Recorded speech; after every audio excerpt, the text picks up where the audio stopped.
आमचा एकट्याचा फोटो पुरेसा नाही रे.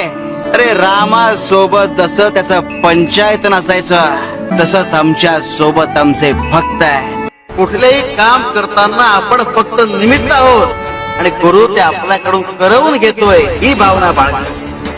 आपण करत असलेल्या प्रत्येक कामाचं श्रेय गुरु चरणी अर्पण करता आलं की समजायचं आपल्यातला अहंकार संपला. आज गुरु चरित्रातला महत्वाचा धडा. शिव शंकर शंभो.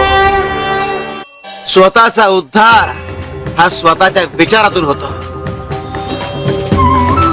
आणि स्वतःचे विचार हे स्वतः घेतलेल्या अनुभवातून घडतात. म्हणून आपल्याला आलेली अनुभूती महत्वाची. हो स्वामी, अनुभव हा वैयक्तिक असतो